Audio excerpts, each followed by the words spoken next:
지성적 회심. 알리스터 맥그레스 지음. 홍병룡 옮김. 생명의 말씀사. 2장. 1966년 9월 13살 때에 나는 벨파스트 소재 메소디스트 칼리지의 기숙학생이 되어 새로운 생활 방식에 정착했다. 당시 학생들은 2년 동안 일반 과정에서 폭넓은 과목들을 두루 공부한 후 대학 입시 준비 과정에 진입해 고급 수준에서 좀 더 제한된 과목들을 공부하게 되어 있었다. 일반 과정의 필수 과목은 영어, 영문학, 프랑스어, 수학이었다. 메소디에 복귀하는 학생들은 무슨 과목들을 추가로 수강할지를 이미 결정한 상태였다.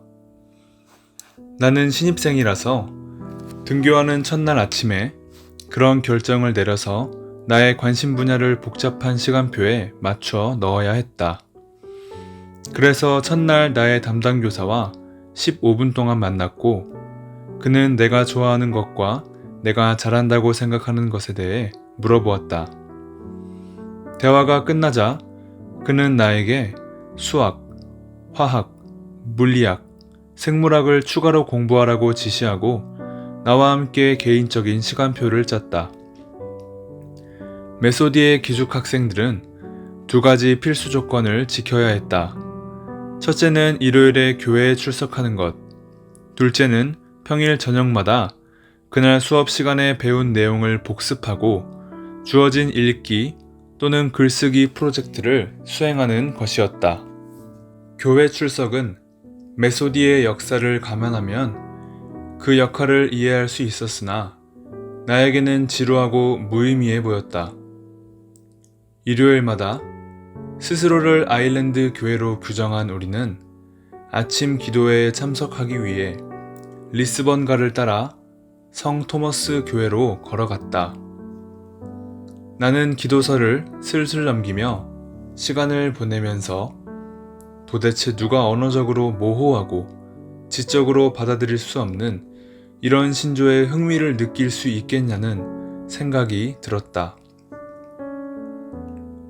처음에는 매일 저녁마다 2시간씩 교재를 공부해야 한다는 것에 분개했으나 곧 이 체제의 장점을 이해하게 되었다. 어머니가 예상했듯이 강요된 공부는 나의 게으른 습관을 치료했다. 나 자신도 놀란 것은 내가 학문적인 공부에 잘 대처했을 뿐 아니라 그것을 즐기고 있었고, 특히 순수 수학의 추상 구조를 탐구하는 일을 즐겼다는 점이다. 내가 알 수 있는 한 2의 제곱근이 무리수임을 아는 것이 실질적인 유익은 없었지만 나로서는 이 사실에 대한 수학적 증명이 얼마나 정밀한지 감명을 받지 않을 수 없었다. 크리스마스 방학을 맞아 내가 몇 권의 학교 책들을 집에 가져와서 다음 학기를 대비해 예습하는 모습을 보고 부모님은 깜짝 놀라고 경각심을 느꼈다. 나는 물론 여전히 소설을 읽었고 새로운 읽을 거리를 찾기 위해 부모님의 책장과 학교 도서관을 뒤졌으며 대중적인 철학에도 손을 대었다. 파스칼을 좋아한 것은 그가 주로 간결했기 때문이고 부분적으로는 매우 중요한 순수 수학자였기 때문이다. 하지만 이제는 소설 읽기가 내 공부의 대안이 아니라 부록에 불과했다. 나는 관념을 추구하는 데서 큰 만족감을 느꼈다. 첫 해가 끝날 무렵 나는 수학과 과학 분야에 확실한 자신감을 갖게 되었다. 메소디에서 보낸 두 번째 해에는 노벨 물리학상을 받았던 어니스트 월턴의 딸인 마리안 월턴에게 물리학을 배웠다. 나는 물리학을 좋아했지만 갈수록 더 화학으로 끌리는 나 자신을 발견했다. 다운 고등학교 시절 마지막 해에 나는 글렌시보그의 우주의 원소들을 읽고 종종 우리의 어리둥절한 행동을 이해하는 인간 지성의 역량뿐만 아니라 개개의 원소들의 발견에 대한 그의 설명에도 매료되고 말았다. 위대한 러시아 화학자 드미트리 멘델레예프가 원소 주기율표를 개발했는데 그것은 우리 주변 세계 내에 더 깊은 구조와 질서를 분별하는 일이 가능함을 상징하는 것으로 다가왔다. 멘델레예프는 화학 원소들을 그 속성에 따라 배열했고 그것들이 도표로 분류된다는 것을 발견했다. 그는 미발견된 원소들이 그 도표의 빈 곳들을 설명해 준다고 주장하며 그 화학적 속성들에 대해 그 나름대로 예측하기도 했다. 그리고 그 예측은 훗날 확증되었다. 나를 매료시킨 것은 현실 세계의 놀라운 복잡성과 다양성이었다. 내가 주변에서 눈으로 보는 세계와 망원경으로 희미하게 볼 수 있는 어렴풋한 머나먼 은하계들 모두 우주의 구주 속에 한없는 형태로 다 함께 엮여있는 100개 남짓 되는 기본 원소들에서 생겼다는 것이다. 나는 우주가 작동하는 방식을 밝혀내는 과학의 능력과 이런 발견들을 나타내는 수학의 신비한 역량에 흥분했고 또 때로는 압도당하기도 했다. 어느 주말에 메소디의 도서관에서 스노우의 첫 소설을 읽고 나서 나만 그런 것이 아니라는 확신이 들었다. 주인공인 아서 마일즈는 킹즈 칼리지 런던의 한 물리학 강사의 멘델레예프 원소 주기율표 설명을 통해서 세계를 바라보는 자신의 방식이 완전히 바뀌었음을 이야기했다. 처음으로 나는 아무렇게나 뒤섞인 사실들이 질서정연하게 정리되는 것을 보았다. 혼잡과 묘안과 잡동사니로 점철된 내 소년 시절의 무기화학이 내 눈앞에서 그 구조에 쏙 들어맞는 것처럼 보였다. 마치 우리가 정글 곁에 서 있었는데 정글이 갑자기 저절로 화란 정원으로 변형되는 것과 같았다. 그러나 그건 사실이야 라고 나 자신에게 말했다. 그건 매우 아름다워. 아울러 그건 사실이야. 나는 스노우가 언급한 화란 정원이 무엇인지 몰라서 학교 도서관에서 백과사전을 찾아보고 나서 이것이 네덜란드 왕 윌리엄 3세가 17세기의 잉글랜드에 소개한 공식적인 정돈된 정원을 가리킨다는 사실을 알게 되었다. 스노우에 따르면 이는 한 성공적인 이론이 경험과 관찰의 혼란스러운 정글에 가져다준 질서와 구조를 생생하게 보여주는 실예이다. 그의 언어는 내가 여러 달 동안 글로 표현하려 애썼으나 결국 성공하지 못한 것을 잘 포착했다. 말하자면 과학적 이론들이 지적인 풍경을 비춰주고 또 조직화한다는 인식이었다. 그런 이론들은 적어도 실제의 표면을 가리고 있는 일부 가면들과 베일들을 벗겨내고 그 진정한 모습을 볼 수 있게 해준다. 나는 과학 이론의 장점에 대해 모호하고 흐릿한 생각을 갖고 있었는데 스노우가 점점 더 정확하게 밝혀준 것이다. 그 직후 나는 다윈의 종의 기원을 읽었다. 다윈이 자연 선택론을 통해 어떤 어리둥절한 관찰 결과들을 더 큰 통일된 세계상의 불가결한 일부로 간주하는 것이 인상적이었다. 좋은 과학 이론은 수수께끼처럼 보이는 것을 완전히 타당한 것으로, 심지어 예측 가능한 것으로 보이게 했다.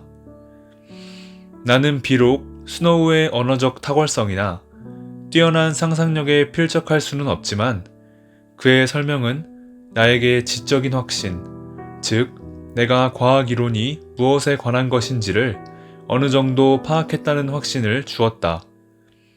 좋은 이론은 실제의 일관성을 볼 수 있게 해주고 흔히 간과되기 쉬운 사물들의 근본적인 상호 연결성을 밝혀준다. 그래서 정글로 보이는 것에 뚜렷한 초점을 맞추게 해주어 그것을 질서정연한 정원으로 보이게 하는 것이다. 요컨대 만일 그 이론이 옳다면 우리의 세계는 하나의 정원이지 정글이 아니라는 것이다.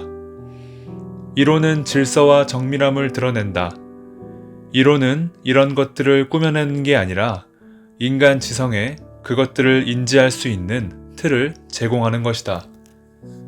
나는 화학을 공부한 덕분에 나 자신과 우주가 동일한 기본적인 화학 원소들로 구성되어 있음을 알게 되었다. 이런 원소들은 우리 우주의 건축용 벽돌들, 우주의 역사를 기록하고 그 본질을 밝힐 때 사용된 철자들이다. 하지만 위대한 문학작품 역시 철자들로 기록되어 있어도 그 작품의 위대성은 종이에 인쇄된 그 문자들에 있지 않고 그 철자들이 인간 독자들, 즉 그 의미를 파악하고 그들 자신과 세계를 보는 방식을 바꾸는 그들에게 미친 영향에 있는 것이다. 나 자신과 우주가 무엇으로 구성되어 있는지를 안다고 해서 의미와 목적에 대한 나의 깊은 의문들이 풀리는 것은 아니다. 나로서는 과학 이론이 우주의 구조와 기능에 관한 이해와 관련이 있지 그 의미를 밝히는 것이 아니라는 사실을 간과할 수 없었다. 과학 이론들은 도덕적으로 또 실존적으로 불가지론적이다. 이는 지당하다. 그러면 과학이 가치들과 의미를 밝힐 능력이 없다는 것은 사람들이 단지 어떤 증거의 기반도 없이 그런 개념들을 꾸며냈다는 뜻인가? 또는 저기에 정말로 존재하지만 과학이 그리는 우주 지도에는 나타나지 않는 그 무엇을 밝히는 데 필요한 또 다른 접근이 요구된다는 것인가? 이른바 의미와 같은 개념들은 과학적 방법의 그물망을 그냥 빠져나간 것인가? 과학은 여러 도구들 중에 하나인가? 아니면 우리가 마음대로 쓸 수 있는 믿을 만한 유일한 도구인가? 과학은 더 풍성한 무언가에 이르는 관문인가? 아니면 그 자체로 완전체인가? 나는 나의 충성을 얻고자 경쟁하는 서로 다른 두 가지 사고방식으로 인해 내면의 갈등에 사로잡힌 나 자신을 발견했다. 한편에는 과학이 우리가 이해할 수 있되 의미가 없는 듯 보이는 우주를 밝혀준다는 견해가 있었다. 만일 그렇다면 나는 이 냉혹한 통찰을 인정하고 그에 적응하는 도리밖에 없는 듯 보였다. 능력이 부족한 사람들만 인생에 대처하는 한 방식으로서 의미를 꾸며낼 필요가 있었다.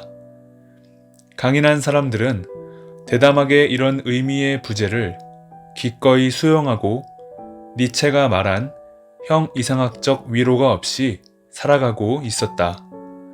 다른 한편 나는 지금은 내가 경계 경험으로 부르는 것의 도전을 자주 받는 나 자신을 발견했다.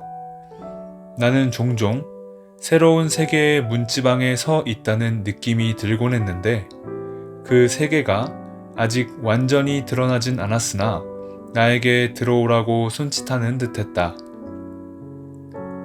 파스칼의 팡세에 나오는 한 어구가 나의 딜레마를 잘 포착하는 것 같았다. 마음은 그 나름의 이유가 있다. 내 마음은 마치 자북으로 끌리는 나침판 바늘처럼 나의 이성 너머에 있는 그 무엇을 향해 직관적으로 끌리는 듯했다. 그런데 불안정한 내 마음의 이런 직관을 나는 어떻게 이해해야 할까? 내가 미지의 세계의 가장자리에 서 있는 느낌을 처음 경험한 것은 학교 방학 기간에 집에서 존 마스터즈의 소설 코로만델의 노란 대중판을 읽고 있을 때였다. 그 소설은 어떤 신비로운 지도 때문에 주인공이 먼 이국 땅으로 처음에는 불을 찾기 위해 그러나 궁극적으로는 의미를 찾으려고 가는 발굴의 여정을 그리고 있다. 저자가 의도했던 안 했든 간에 그 이야기는 나에게 내 경험의 지평 너머에 있는 세계, 그리고 내 마음의 열망을 찾는 길을 보여주는 지도를 찾을 필요성을 상기시켜 주었다. 그 목표에 이르는 길이 존재한다면 나는 그것을 찾고 싶었다. 나는 또한 별이 가득한 밤하늘에 엄숙한 정적을 관찰하면서 이런 경외심과 경이감을 느낀 적이 있고, 그 밤하늘은 내 마음을 열어 내가 잡으려고 하면 연기처럼 사라질 듯한 깊고 심오한 그 무엇을 붙잡고 싶게 만들었다. 나의 처지를 잘 보여주는 실물을 어느 목판화에서 찾았는데, 이는 어떤 중세 미술가가 만들었다는 말을 들었으나 훗날 19세기 말에 만든 작품으로 드러난 것이다. 이 작품은 일상적인 경험 세계에 뿌리박은 누군가가 그 배후에 놓인 더 깊은 구조를 분별할 수 있게 되는 모습을 그리고 있다. 매우 흥미로운 판화였다. 어쩌면 자연은 더 멋진 세계로 통하는 관문이 아닐까?